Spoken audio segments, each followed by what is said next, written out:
Welcome to Reliability Matters, a podcast for the electronic assembly industry. Each episode covers topics related to reliability, best practices, and environmentally responsible assembly techniques, with insights from experts across the electronic assembly industry. Now, here's your host, Mike Conrad. Welcome back to the Reliability Matters podcast. I'm Mike Conrad, your podcast host, and today we are in beautiful, sunny San Diego, California at the IPC Apex Expo, where we're recording this edition. My thanks to Trevor Galbraith. As you can see behind me, this is not my normal studio.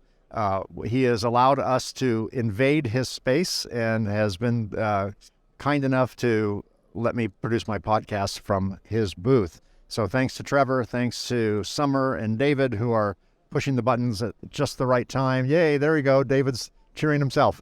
And I appreciate the work they're doing behind the scenes to make this thing happen.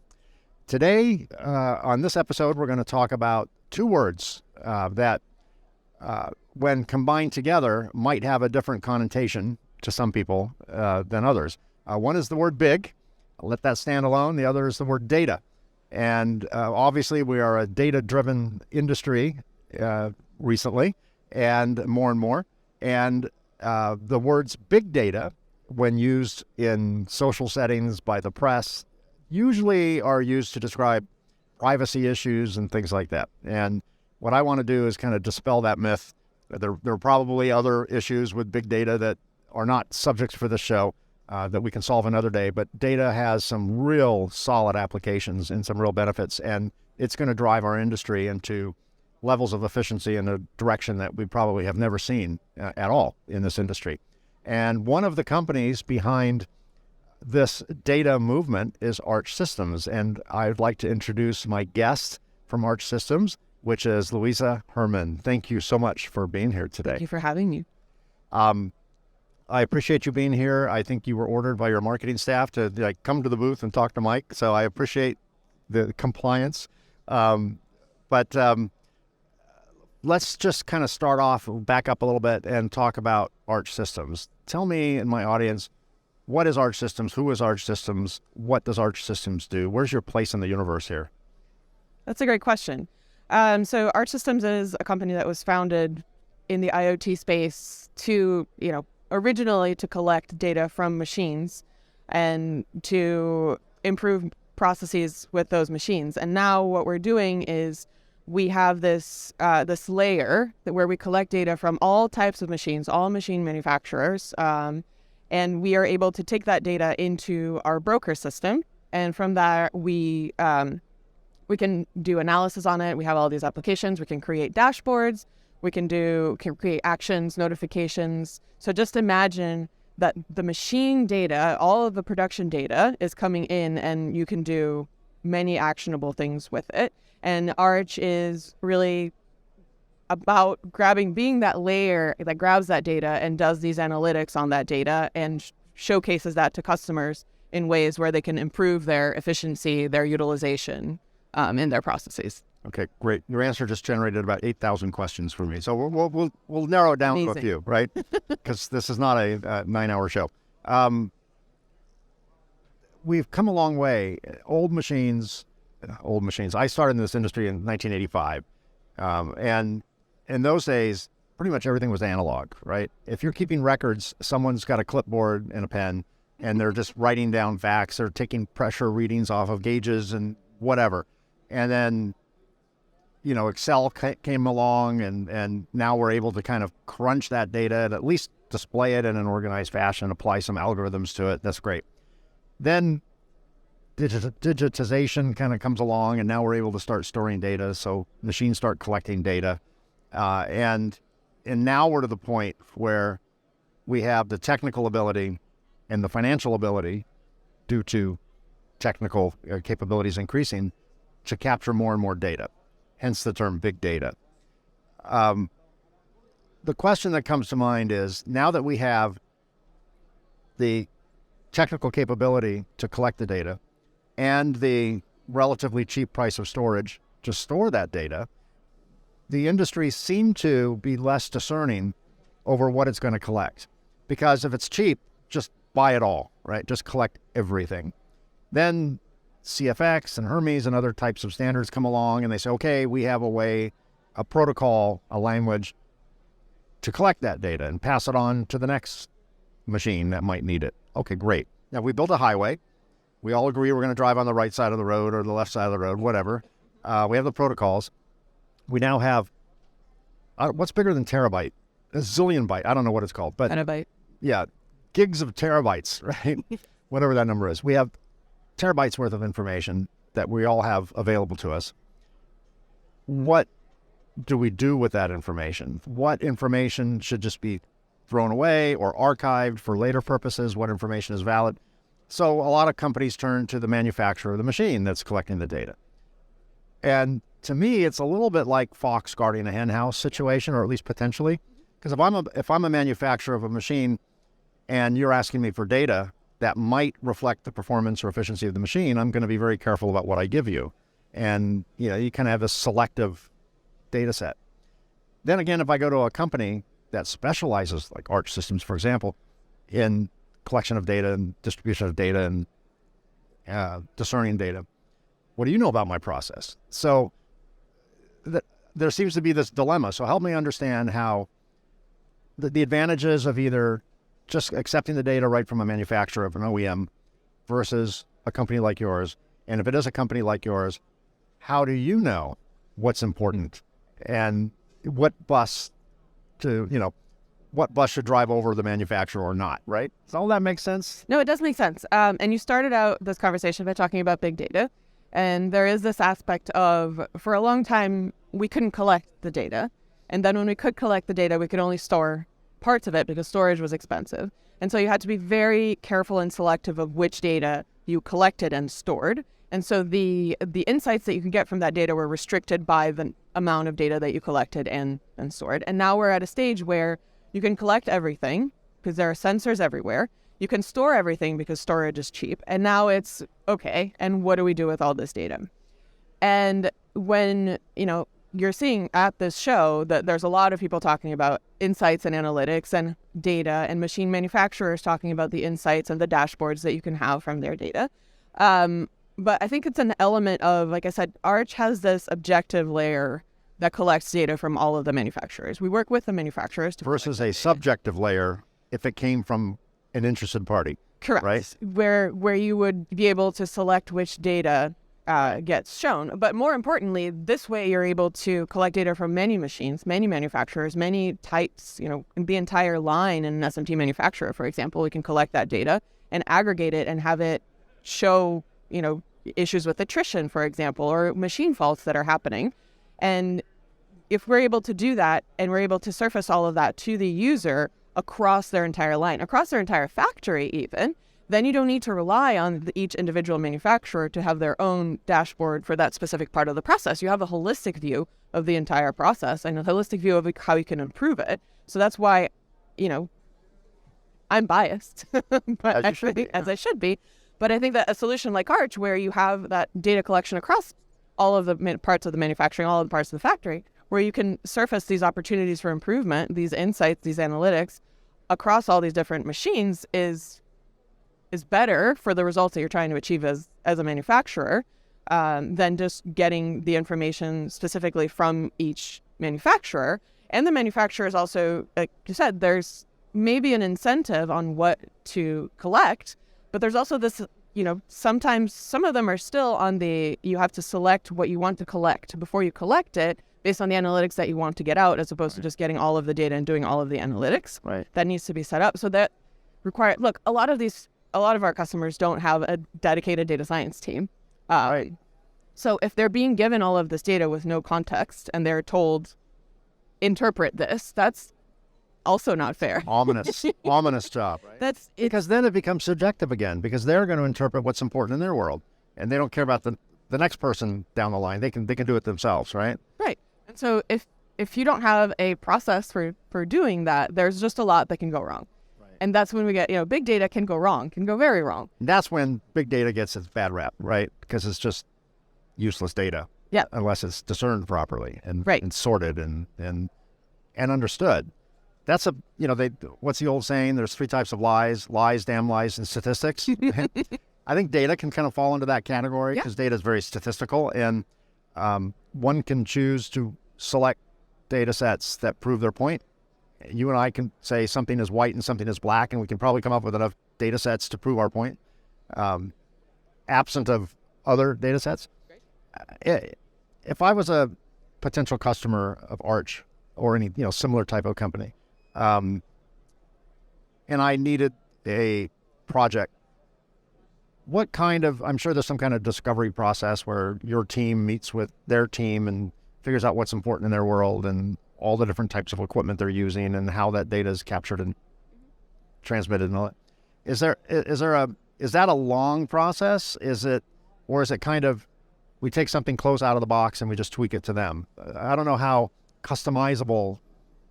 To me, it seems like everything would be custom because every data set's kind of unique, but tell me how that works. I know that may not be your part of the company, but what's your awareness of how that part works? Well, that is kind of in my whole wheelhouse. Oh, so good. Okay, I can definitely answer that one. You're the captain of that ship. All right. I am the head of product, so. Okay, so it's on you. If I wasn't able to answer that question, I would be in a lot of trouble once I left this booth. Right. This would be the first and last interview you did. Right? Correct. Right. Yes. Next time it would be this is the former head of product development at Arch. Yeah. So that's one of the main things that Arch is trying to do now is that there are other providers that have this very customizable solution where they go in to a large manufacturer and they look at their entire process, and it's more like a service than it is a software or a data product.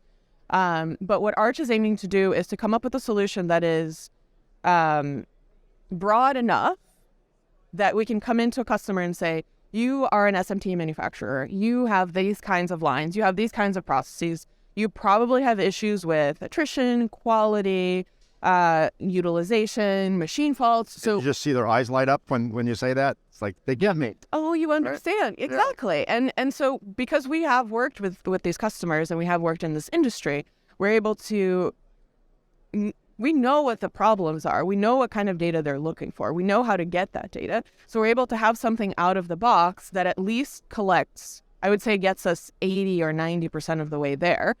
Because the machine manufacturers are pretty similar, the kinds of data, we have those connectors built or are building them to be able to connect to those machines. So our attempt at Arch is to get as close to out of the box as possible while still working with our customers to get that extra 10% as a service to get them the exact results that they need. So we are not on the custom bespoke service end. We are really trying to be a out of the box product as much as possible.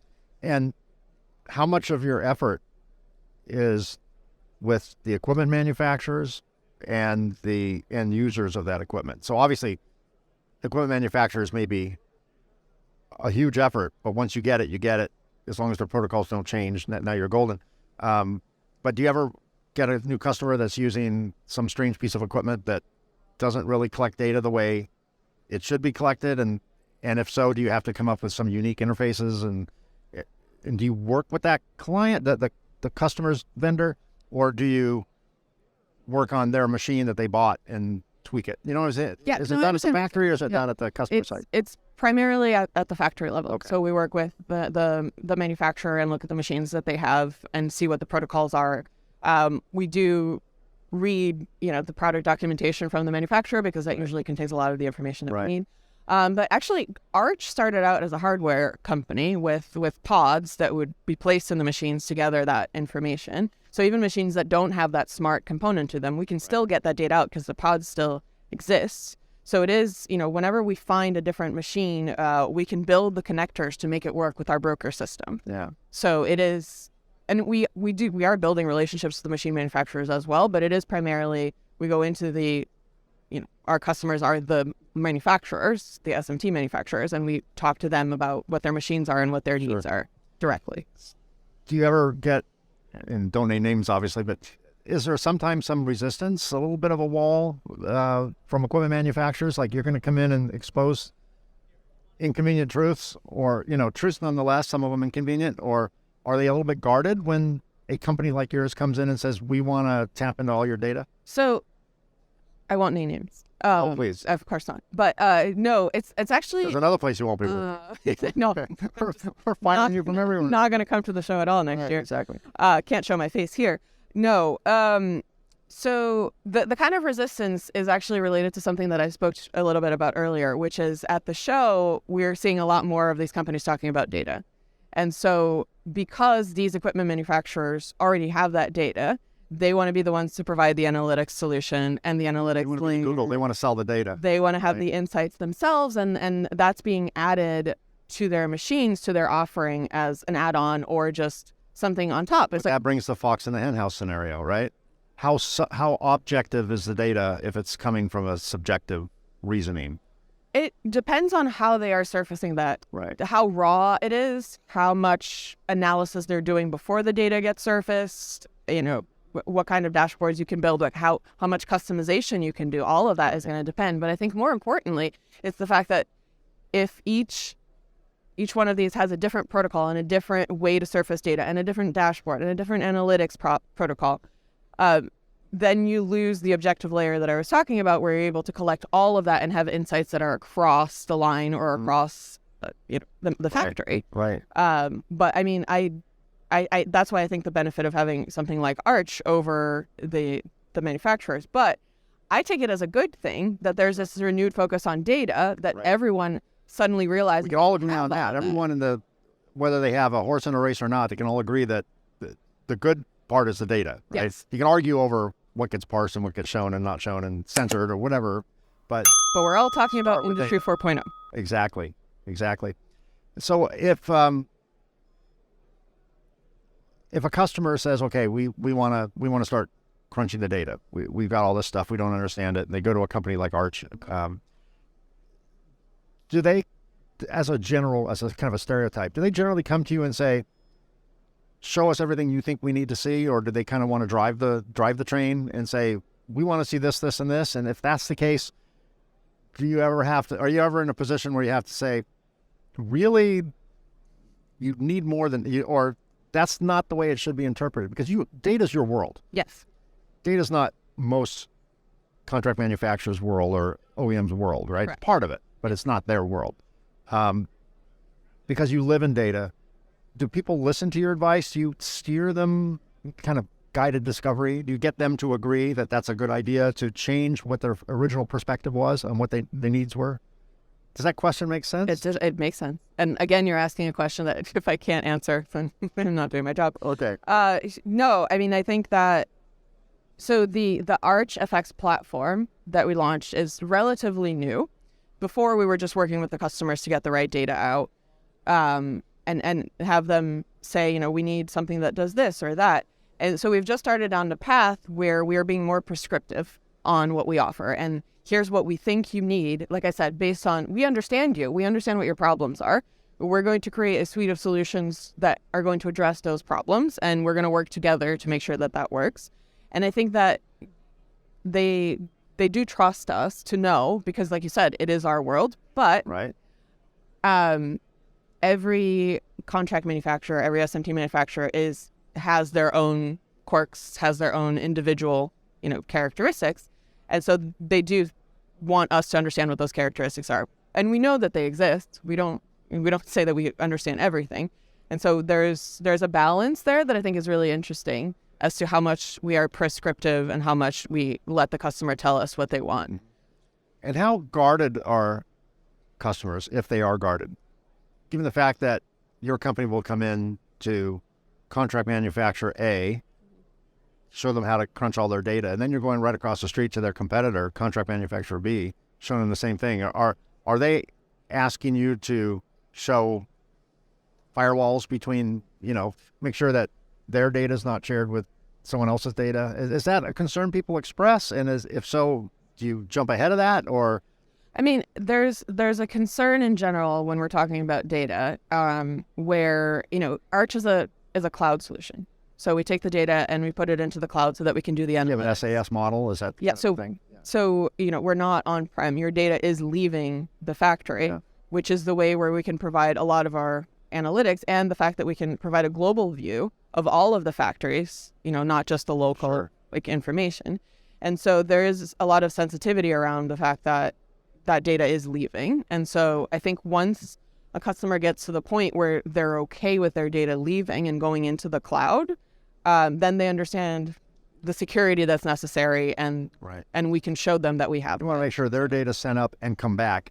Right, and doesn't go anywhere else. Yes. Not ricochet off. Correct. Else. Yes. What about if a company's ITAR, which is security, super tight security, nothing can leave the building.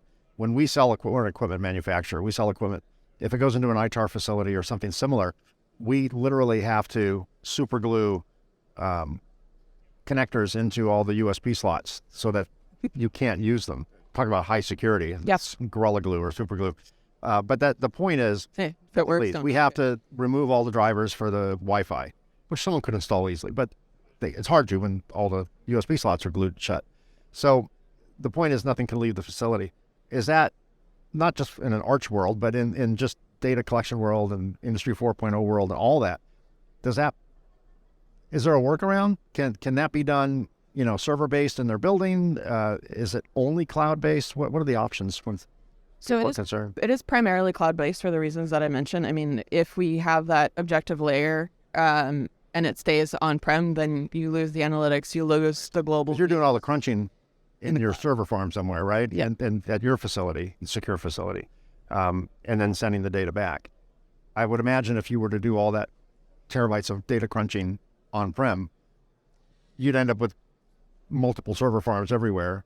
Which all have to be connected to the outside world anyway to stay updated, right? So they would need to be updated. They wouldn't have the same analytics. They wouldn't have global views. Because there's a view, there's global KPIs in ArchFX where you can see all of the stats for factories like all over, and you wouldn't have that. So there are solutions that are on-prem and that offer that, but Arch is very much on the cloud. But one of the things that you mentioned was there is a balance there to be stricken. And I think that's a broader conversation than just manufacturing. Sure. But in big data, there's a balance of, you have to give data to get insights. Yeah. And there is, I think a lot of these manufacturers are still trying to find that balance of how much data they want to give in order to see the value that they're going to get out of it. And that's a lot of the conversations that we have is how much value am I getting out of this if I give you all of this? Sure. There's a slogan for you. Data is the currency for which wisdom is purchased, right? So it has to leave. It has to be an exchange. You can't get the wisdom without the data. Correct. And it has to go somewhere and get laundered, so to speak, so that it can come back in a different form and be that is useful, tangible. Well, we're out of time. If our audience wants to get a hold of you, I'll put Luisa's contact information in the show notes. So if you're watching this on our YouTube channel, just kind of look down, click show more, and you'll see information on Arch Systems and how to get a hold of Luisa. And I'd like to thank everyone for watching. If you're listening to this on the treadmill or in your car or whatever you're doing, I don't want to know, whatever you're doing, be sure and hit the subscribe button on your local podcast app so you will be notified when new episodes are released. If you're watching this on YouTube, click the subscribe button and the bell icon to be notified when new episodes are released. We release new episodes on the 2nd and 4th Tuesday of every month. Once again, my thanks to Trevor and his magnificent crew for loaning me his booth. And if you're watching this live, thanks for watching. And if you are watching this on the Reliability Matters channel, I'll see you again in 2 weeks. Thanks for watching. Thanks for listening to the Reliability Matters podcast. Join us on the 2nd and 4th Tuesday of each month for new episodes of Reliability Matters.